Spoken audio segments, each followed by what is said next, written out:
हाय, आप सभी का इन्फिनिटी क्लासेज में एक बार फिर से स्वागत है।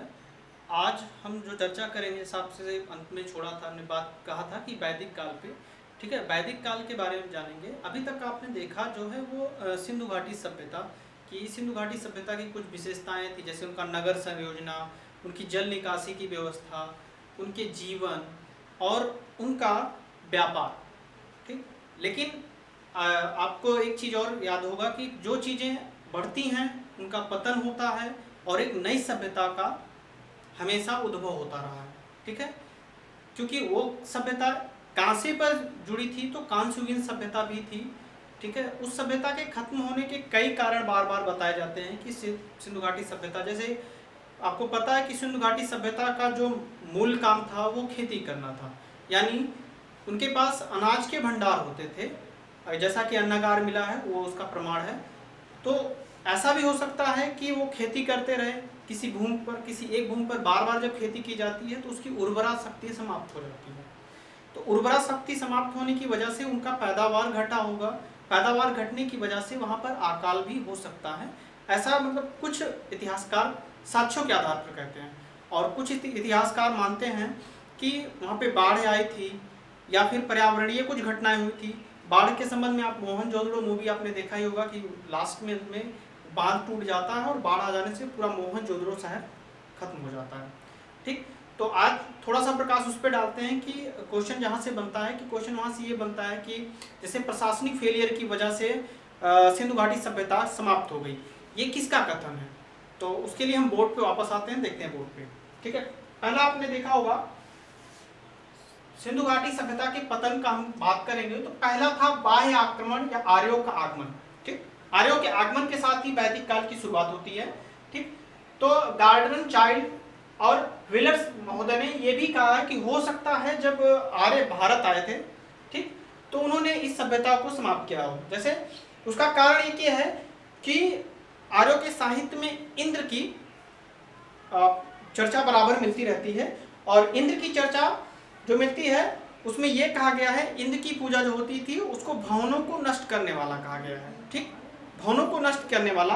तो अगर ऐसा कोई शब्द इस्तेमाल हुआ है तो होने का मतलब यही हो सकता है कि वो सिंधु घाटी सभ्यता के लोगों के भवनों को समाप्त कर दिए, ठीक। तो इस आधार पर उन्होंने कहा कि बाह्य आक्रमण या आर्यों का आक्रमण रहा होगा, इस वजह से वो सभ्यता एक समाप्त हो गई। दूसरी सभ्यता बाढ़, सॉरी, दूसरा जो ऑप्शन आया था वो बाढ़ है, बाढ़ की वजह से भी हो सकता था, जो मोहनजोदड़ो में साफ साफ आपको दिखाया गया है।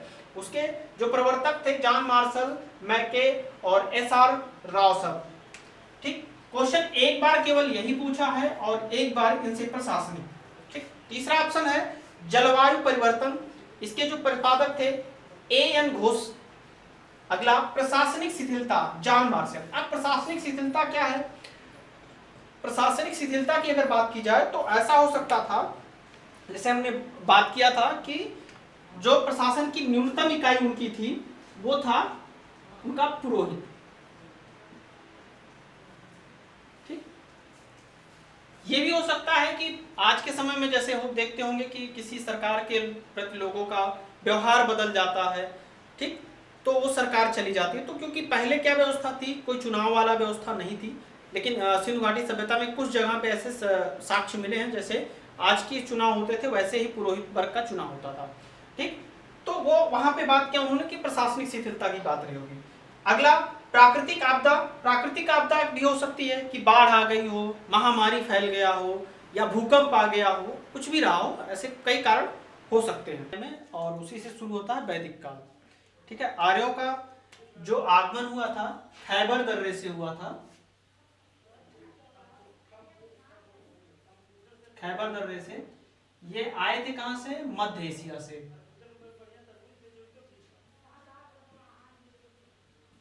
मध्य एशिया से आए थे। और इनका मुख्य व्यवसाय क्या था, अगर मुख्य व्यवसाय की बात की जाए तो इनका मुख्य व्यवसाय था पशुपालन। जब आप विश्व इतिहास के बारे में बात करेंगे तो एशिया में जाएंगे तो आपको स्टेपी के मैदान की बात आएगी। स्टेपी का मैदान, ये क्या थे, ये घास के मैदान थे। अभी ये यहीं के मूल निवासी बताए जाते हैं। अब इनके बाहर आने की बात क्यों आई कि उनको भारत की तरफ आना पड़ा, कि इसका कारण ये था कि लगातार पशुचारण की वजह से वहां पर जो घास थे वो समाप्त हो गए थे, इस वजह से इनको भारत की तरफ रुख करना पड़ा। ठीक, अगर इनकी भाषा की बात की जाए तो इनकी भाषा थी संस्कृत, भाषा इनकी थी संस्कृत। ठीक, और ये तो बात होगी आर्यों के बारे में। हम बात करते हैं अगर वैदिक काल की, तो वैदिक काल को दो भागों में बांटा गया था। दोनों भाग क्या क्या थे? एक था ऋग वैदिक काल, ऋग वैदिक काल, और एक था उत्तर वैदिक काल, उत्तर वैदिक काल।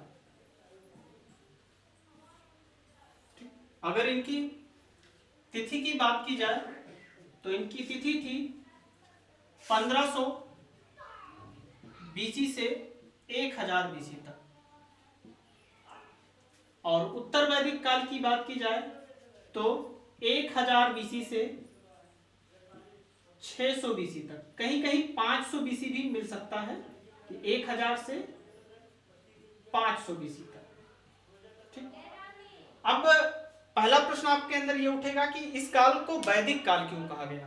ठीक, वैदिक काल इसलिए कहा गया क्योंकि यहाँ पर वेदों का संकलन हुआ था, क्योंकि आर्य जो आए थे उन्होंने, भाषा संस्कृत थी, ठीक, उन्होंने क्या किया, उन्होंने वेदों का संकलन किया। तो वेदों की जो प्राथमिक जानकारी मिलती है वो हमें वैदिक काल से मिलती है। और हमारे कितने वेद थे? 4 वेद थे, जिनमें से एक वेद था ऋग्वेद, जिसके आधार पर इस वैदिक काल को एक भाग में बांट दिया गया, ऋग वैदिक काल, और वो आधार था ऋग्वेद। ऋग्वेद की वजह से इसको ऋग वैदिक काल कहा गया। और इस काल में केवल एक ही वेद की बात होती है, ऋग्वेद। अगर ऋग्वेद की बात की जाए तो इसका जो उपवेद है, जो बार बार क्वेश्चन में पूछा जाता है, उपवेद क्या है? ऋग्वेद का उपवेद है आयुर्वेद। ठीक, ऋग्वेद का उपवेद अगर है आयुर्वेद। और कभी कभी पूछता है ऋग्वेद का ब्राह्मण ग्रंथ कौन सा है? ब्राह्मण ग्रंथ की बात की जाए तो इसके दो हैं, ऐतरेय और कौशिकी। इसके दो ब्राह्मण ग्रंथ हैं। जैसे हमने वेद की बात की, वेद क्या थे? जो इनका संख्या 4 थी, सॉरी, वेदों की संख्या कुल 4 थी। ठीक है, और अगर ब्राह्मण ग्रंथ की बात की जाए तो ब्राह्मण ग्रंथ तो ऐसे ग्रंथों की कहा जाता है जिनकी रचना ऋषियों द्वारा की गई थी। ठीक, उसको ब्राह्मण ग्रंथ कहा गया। अगर बात की जाए अन्य क्वेश्चन की ऋग्वेद से, तो ऋग्वेद में पूछ सकता है कि इसमें कुल कितनी सूक्तियों की संख्या कितनी है? सूक्त कितने हैं? सूक्त का मतलब होता है सूत्र या श्लोकों की संख्या। ये संख्या थी 1028। 1028 सूक्त इसमें मिले हैं। इसमें अगर प्रमुख सूक्त की बात की जाए तो उसमें है गायत्री मंत्र की बात की गई है। यहाँ पर एक करेक्शन है, गायत्री मंत्र का जो उल्लेख है वो 3रे मंडल में है और गलती से वो 10वें मंडल में बोल दिया गया है, तो उसको थोड़ा सा आप लोग करेक्ट कर लीजिएगा। गायत्री मंत्र, और ये किसको समर्पित है? सावित्री। ठीक, कहीं कहीं ये मिलता है कि सावित्री सरस्वती के बारे में बात किया गया है, और कभी कभी सूर्य के बारे में बात करता है, तो वो सकता है वो क्वेश्चन ना आए। ठीक है, क्योंकि कंफ्यूजन है। अगर ऐसा हो सकता है तो यहां जो कहा गया है सावित्री यानी ब्रह्मा की पत्नी, ब्रह्मा की पत्नी को समर्पित थे। अगर गायत्री मंत्र की रचना की बात होती है तो इसकी रचना किसने की थी? विश्वामित्र ने।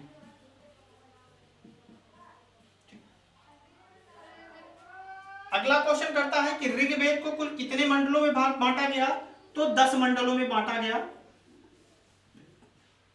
और उसके 10वें मंडल में जो बात हुई थी, ठीक, हम बात कर रहे थे मंडल पे। तो ऋग्वेद में अगर मंडल की बात की जाए तो ऋग्वेद में कुल 10 मंडल हैं, और 10वें मंडल में एक महत्वपूर्ण है पुरुष सूक्त। पुरुष सूक्त, इसी को वर्ण व्यवस्था का पहला कोई भी ऐतिहासिक साक्ष्य माना जाता है।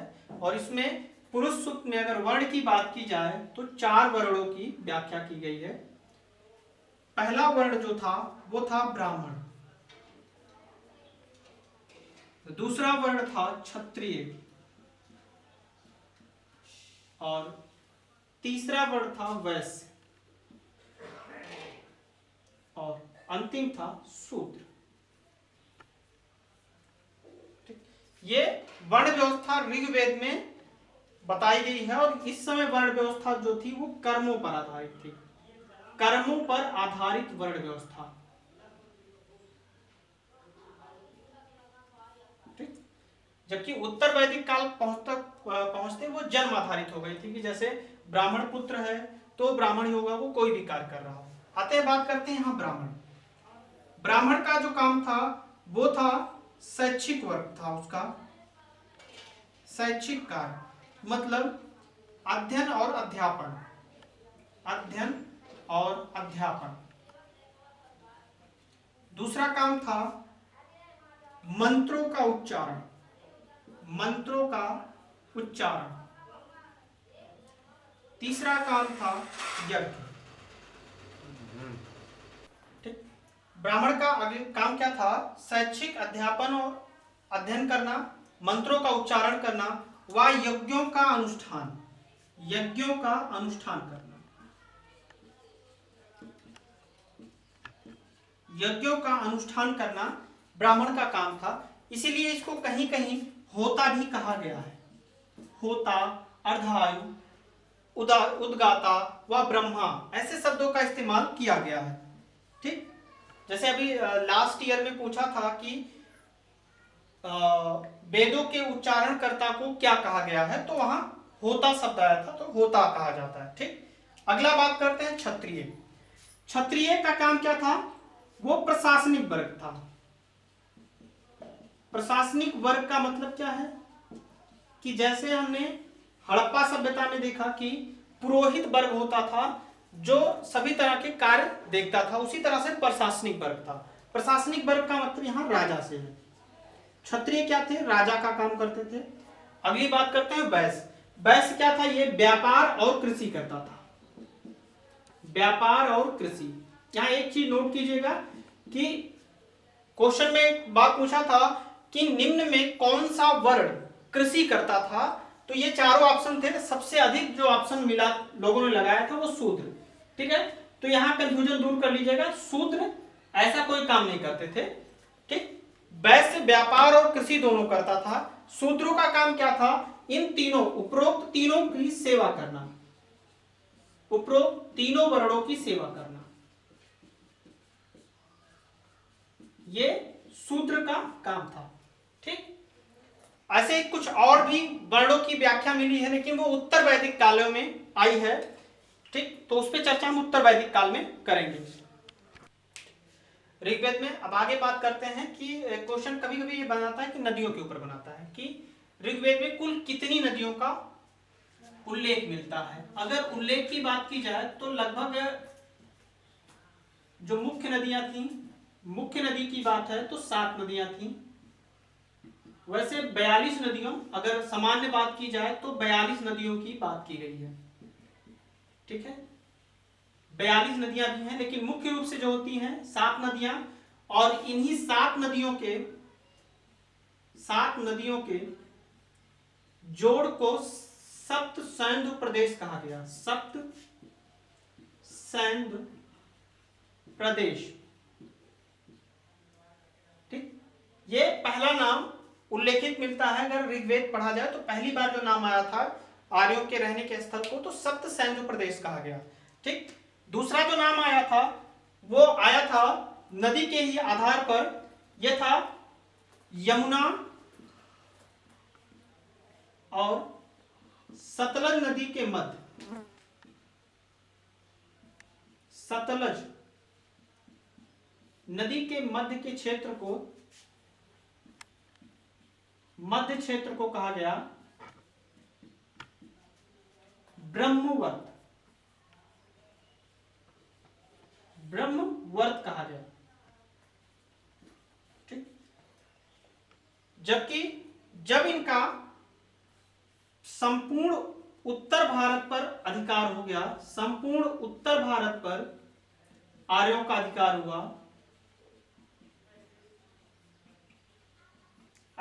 हुआ, तो उसको उन्होंने नाम दिया आर्यावर्त।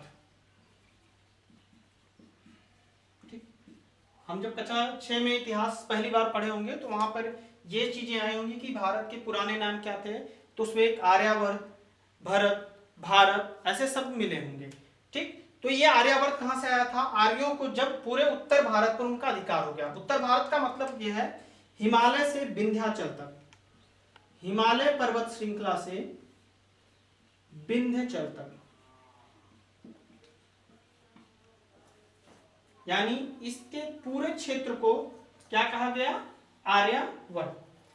ठीक, अभी हम बात कर रहे थे नदियों की, तो 7 नदियां जो बात हुई हैं वो 7 नदियां क्या क्या थी? 7 नदियां थी सिंधु, जिन्हें इंडस भी कहा गया है, सरस्वती जिसे नदीत्मा कहा जाता है, अगला सतलज, अगला झेलम, चिनाब, ब्यास और रावी। यानी ये 7 नदियों का उल्लेख मुख्य रूप से किया गया है। एक बार क्वेश्चन किया था कि ऋग्वेद में गंगा नदी का उल्लेख कितनी बार हुआ है, तो गंगा नदी के उल्लेख की अगर बात होती है तो गंगा नदी का उल्लेख जो हुआ है वो 1 बार हुआ है। गंगा नदी का उल्लेख 1 बार और यमुना का उल्लेख 3 बार हुआ है। यमुना का उल्लेख 3 बार हुआ है। ठीक, कभी कभी ये भी पूछ सकता है कि सिंधु का उल्लेख कितनी बार हुआ, तो वैसे सिंधु का उल्लेख कई बार हुआ, लेकिन मुख्य रूप से अगर बात की जाए तो 5 बार सिंधु नदी का उल्लेख हुआ है। ठीक, ये नदियों के बारे में बात थी। अब इनके कुछ प्राचीन नाम की बात करेंगे। आइए देखते हैं कि कुछ प्राचीन नदियां, उनके नए नाम क्या है और पुराने नाम क्या थे। पहला है कुंभा। ठीक, ये पाकिस्तान में है, इसका नया नाम है काबुल। ठीक, दूसरी नदी की बात की जाती है सुवस्तु। यह है स्वात नदी। अगर अगली नदी की बात की जाए तो अगली नदी है क्रुम्भु। यह है कुर्रम। अगली नदी है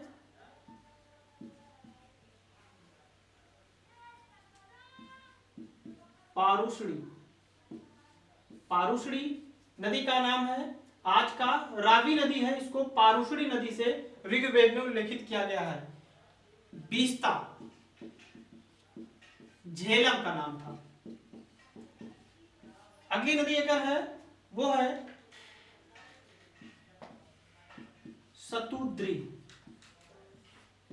सतुद्री जो नाम था सतलज का। अगला विपाशा नाम था ब्यास, पंजाब में है ये। अगला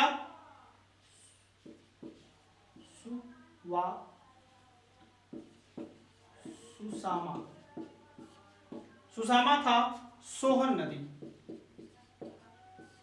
एमपी के आसपास शायद मिलती है। ठीक, अगला सिंधु को कई नामों से उल्लेखित किया गया है, जैसे हिरण्यनी, सुवासा और उपीरवर्ती। ठीक, और अंतिम नदी जो है, जो अभी परीक्षा के दृष्टि से आया है, सरस्वती। इसका नाम था नदीत्मा, यानी नदियों में सबसे पवित्र नदी। ठीक है, सरस्वती की पूजा की जाती थी।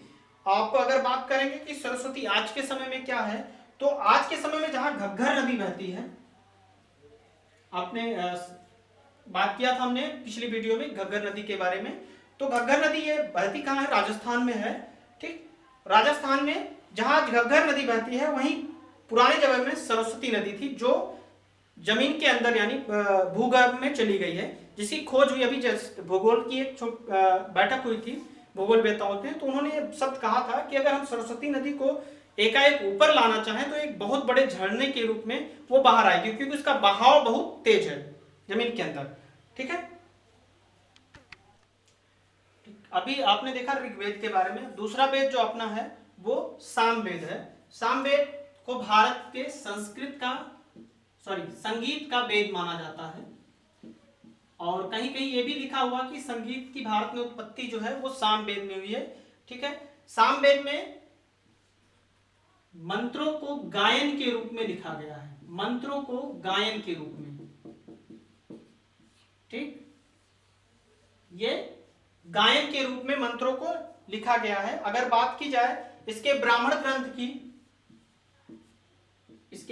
ग्रंथ की बात हो अगर, तो इसके दो ब्राह्मण ग्रंथ हैं। पहला ब्राह्मण ग्रंथ इसका है सतपय, और दूसरा तैत्तिरीय।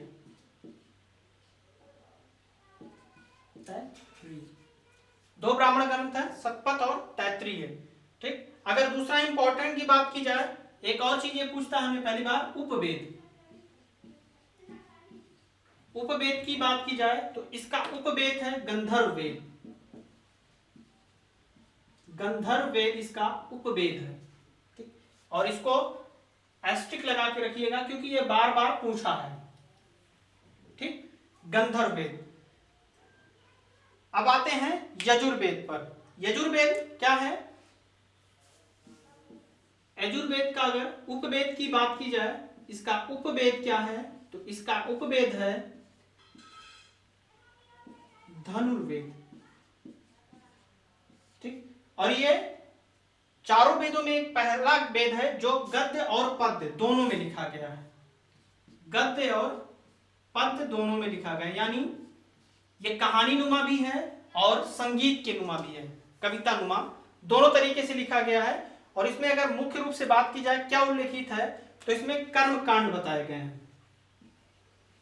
कर्म कांडों के बारे में बताएं, जैसे कि यज्ञ कैसे किए जाएंगे, मृत्यु पर क्या होना चाहिए, जन्म पर क्या होना चाहिए, जो कर्म कांड आज हिंदू धर्म में होते हैं उनके बारे में यजुर्वेद के बारे में बताता है। ठीक है, अगर इसके ब्राह्मण ग्रंथ की बात की जाए, इसके ब्राह्मण ग्रंथ दो हैं, पंचविश और खष्टविश। पंचविश और खष्टविश इसके दो ब्राह्मण ग्रंथ हैं। ठीक, और यही पहला वेद है जिसको दो भागों में बांटा गया। पहला भाग था कृष्ण यजुर्वेद और दूसरा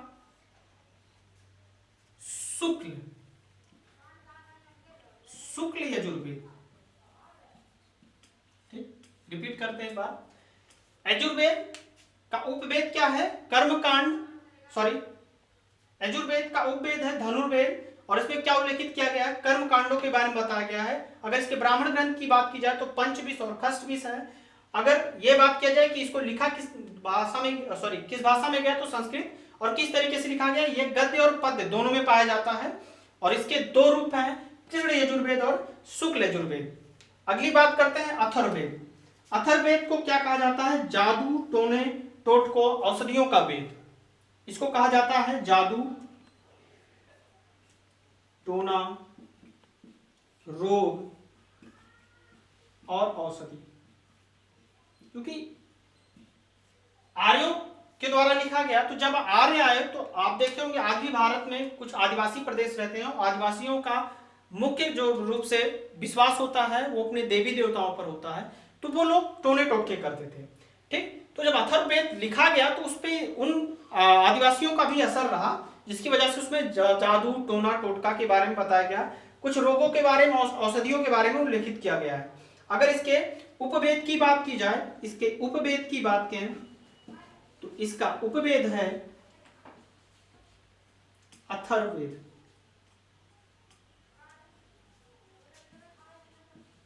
अर्थशास्त्र, इसका उपवेद है अर्थशास्त्र, जिसे कहीं कहीं शिल्प वेद के नाम से जाना जाता है, शिल्प वेद भी कहा जाता है।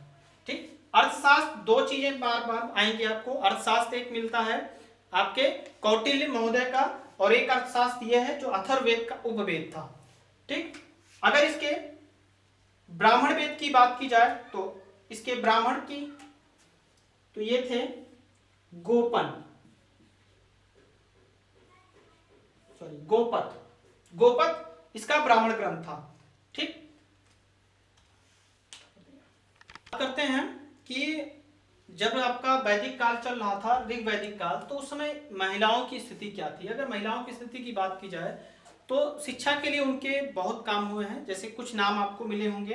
पहला नाम है, अगर विदुषियों की नाम की जाए, जिन्हें ऋषि कहा गया था, उस समय ऋषि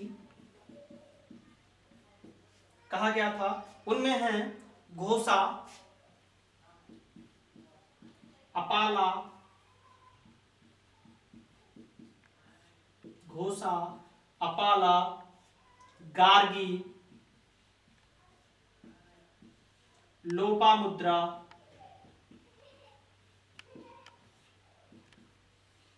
सिक्ता, ऐसे कई महिलाओं का उल्लेख आपको ऋग्वेद में मिलेगा। ठीक है, इन्होंने क्या किया था, ऋषियों के साथ मिलकर मंत्रों का उल्लेख किया था, मंत्रों को लिखा था। ठीक है, और इसी में एक शब्द ऋग्वेद में लिखा हुआ मिलता है, इन्हीं के संबंध में ऋग्वेद में, कि महिला को उस समय क्या कहा जाता था, पत्नी ही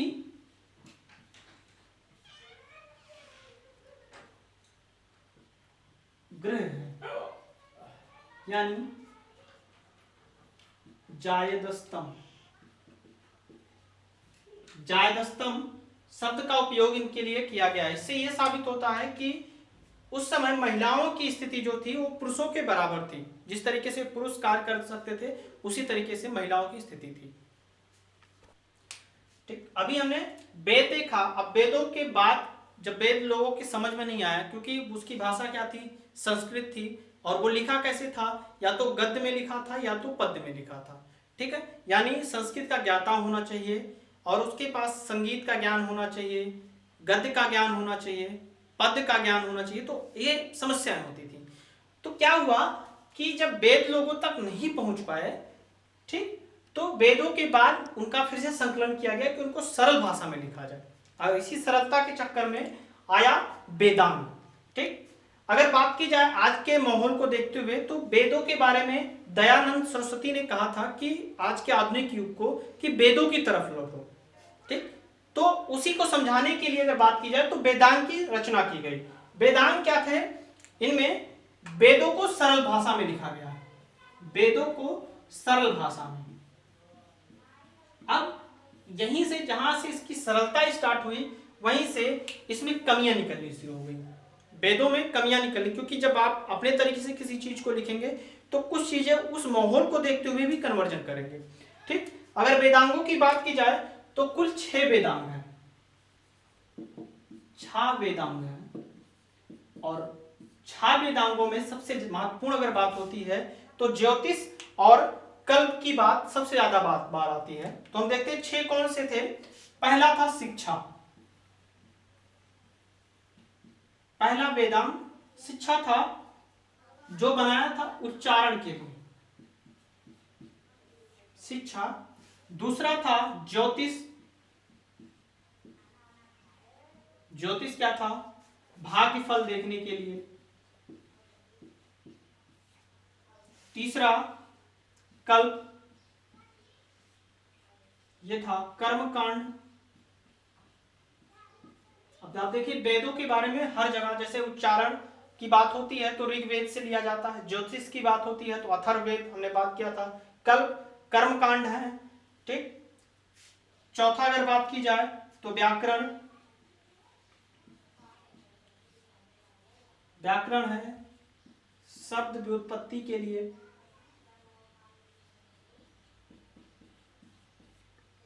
और 5वां निरक्त, मतलब ऐसे लोग जो समाज में किसी से मतलब नहीं रखते थे उनके लिए था, ये था भाषा विज्ञान। और अंतिम था छंद। छंद में था चतुष्पदी श्लोक। चतुष्पदी श्लोक की बात की गई थी। ठीक, तो ये वेदांत थे। आगे कई चीजें हैं जैसे ब्राह्मण ग्रंथ हैं, ठीक, तो उस पर हम बात करेंगे। अभी वैदिक सभ्यता चलती रहे क्योंकि वीडियो बहुत बड़े हो जाएंगे और आप लोग की आदत है कि 2 मिनट 4 मिनट 10 मिनट देखने के बाद वीडियो पोस्ट करके एग्जिट हो जाते हैं। तो आप कोशिश कीजिए कि पूरा वीडियो देखें। पूरा वीडियो देखेंगे तो कम से कम जो नॉलेज आपको मिलनी है वो मिलेगी। क्या होता है कि आप शुरू में देख लिए, 10 मिनट देखा, खत्म कर दिया, अगली वीडियो आई, फिर 5 मिनट देखा, तो आपको क्या हुआ कि कुछ समझ में नहीं आ रहा। तो समझ में कैसे आएगा? अगर मान लीजिए कोई पेंसिल है, अब 20 से काट देंगे तो फिर क्या होगा? वो ना आप में रह जाएगा ना हमारे में रह जाएगा। तो आप कोशिश कीजिए कि पूरा वीडियो देखिए, उसके बाद अगली कड़ी जो है उसको भी देखिए, तब आपकी चीजें जोड़ के समझने में आसानी होंगी। ठीक, अगर कहीं भी कोई कमी लग रही हो, कहीं कोई गलती हुई हो, तो उसको कमेंट बॉक्स में एक बार जरूर लिखें। अगर आप ऐसा करेंगे तो हम अपना इंप्रूवमेंट तो कर ही रहे हैं और इम्प्रूव करने की कोशिश करेंगे। हाँ, अगर कुछ टॉपिक छूट रहा हो, जैसे अभी हम पिछली वीडियो में बात किया किस पे, सिंधु घाटी सभ्यता, अगर वहां कुछ भी आपको कमी रही हो, कुछ समझ ना आया हो, कमेंट कीजिए। नहीं तो आपका हमारा नंबर फ्लैश होता है, वो हमारा व्हाट्सएप नंबर भी है, आप वहाँ व्हाट्सएप कर दीजिए। जो भी आपके पास एलिजिबल सोर्सेज है उसके जरिए आप मुझे संपर्क करके जरूर बताएं कि वीडियो कैसे लग रहे हैं। ठीक, दूसरी चीज आप सभी से निवेदन है कि सब्सक्राइब जरूर करें, सब्सक्राइब करें और चैनल को शेयर करें, जिसे हम लाइव क्लासेस के लिए बढ़ जाएं। क्योंकि लाइव क्लासेस के लिए यूट्यूब का अपना फंडा है कि 100 आपके सब्सक्राइबर होने चाहिए। ठीक है, कम से कम 2000 व्यूअर होने चाहिए जो रेगुलर देखते हो। तो वो समस्याएं हैं क्योंकि हम लाइव नहीं आ सकते हैं। ठीक है, ओके, वीडियो देखने के लिए थैंक यू।